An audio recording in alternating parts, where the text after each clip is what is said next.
So when I first came to the United States in 2005 with a group of Fulbright scholars, and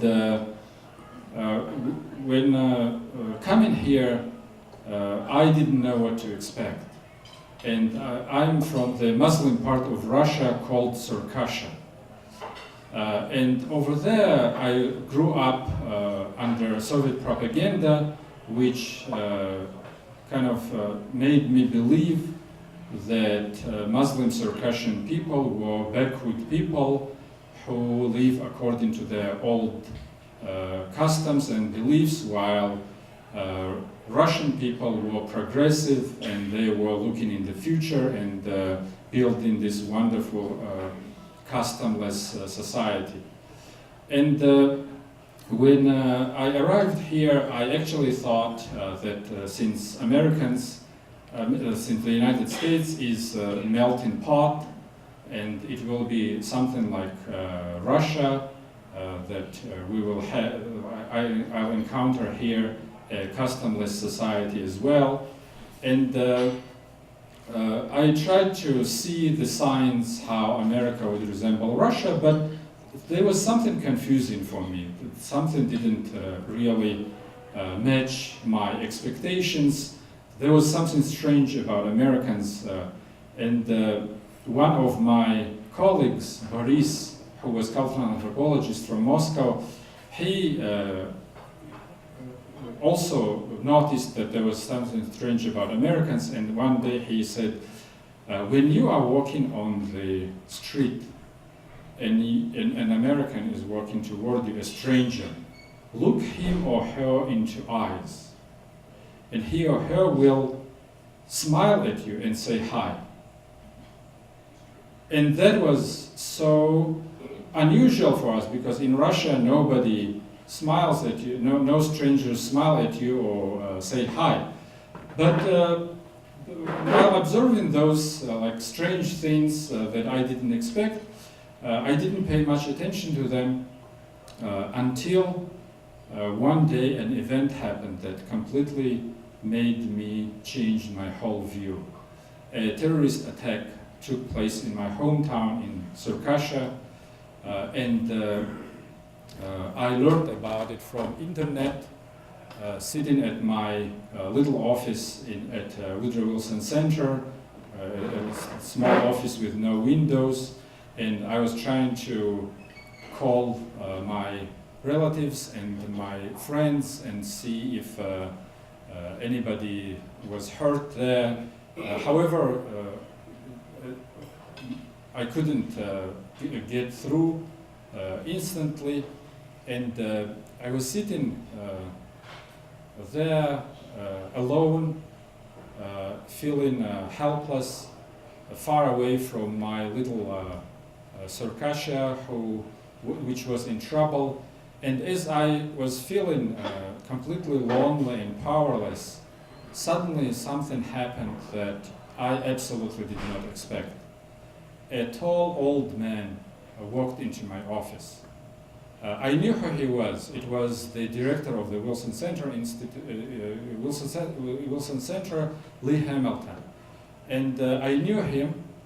I saw him once before when there was a big event at Wilson Center, and then President George W. Bush came, and the president praised Lee Hamilton. He said that Lee Hamilton was the most respected Democrat, current Democrat. He served in Congress for 35 years. And I remember the number because that was my age. I thought, I'm 35 years. So he served in Congress as long as I hold. And meanwhile, I was just one of these short-term visiting scholars, and I absolutely had no idea that Lee Hamilton would even suspect that I existed. And as soon as I saw him walking into my small office, I jumped up, and he shook my hand and said, I'm sorry to hear about what happened in your hometown. I hope nobody's hurt. And I said, thank you, sir. Like I was so struck by the very fact that he knew about me and about my town and where I'm from. I didn't have much to say, and he left. But that was not all of it. People who worked at the Wilson Center started coming into my office and saying and telling me that they were sorry. And as I was seeing these people coming, I kept thinking, this is a custom. Americans have customs. And that's when I understood, I realized what was this strange thing about Americans that I couldn't understand. I thought Americans are just like Circassians. They are not customless society.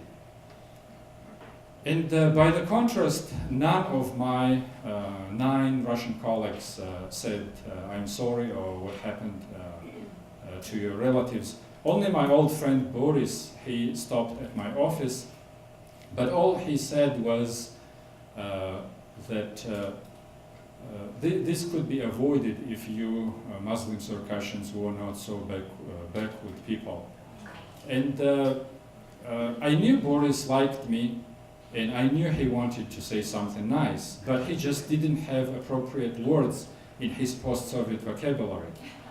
And I was not, I didn't blame my Russian colleagues for lack of empathy, because it was not their fault.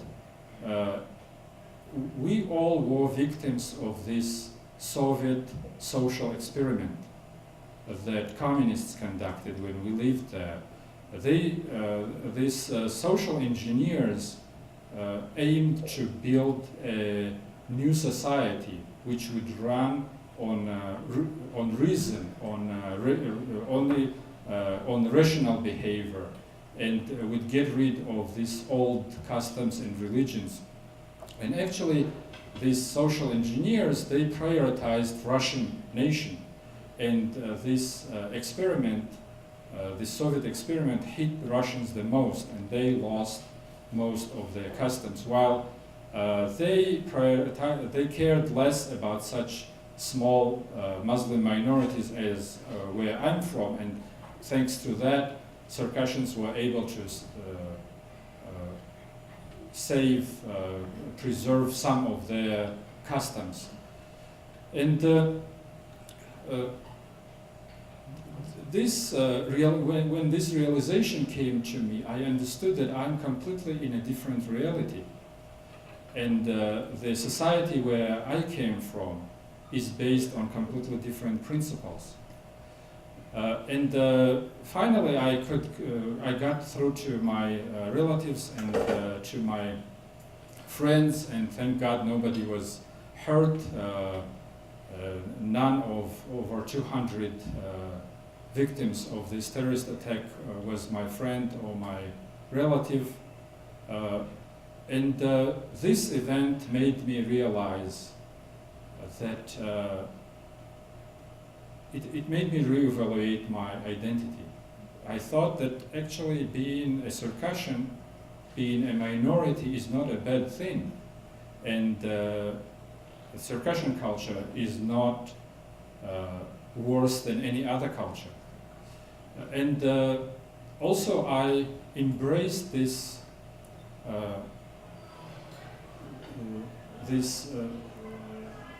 warmth that American society offered to me. And I accepted the Americans as my own people. And after I moved here in the United States, I felt safe and at home all the time as a Muslim immigrant in the United States, except one time when Trump was elected. And that's when I thought, what's going on? I thought I escaped from this, from Russia, where people think that I deserved to be bombed just because I was a Muslim. And now the same ideas might come here as well. However, soon I understood that Trump was not a problem at all. And compared with Putin, he was just a nice a guy who's not serious at all. Putin is a third world dictator, while Trump is just a first world problem, which will come very soon. And the most important thing for me was that I anticipated coming here that I would enter a survival of fittest urban hard society, but instead I ended up discovering that America is a sweet rural society where everybody cares for each other.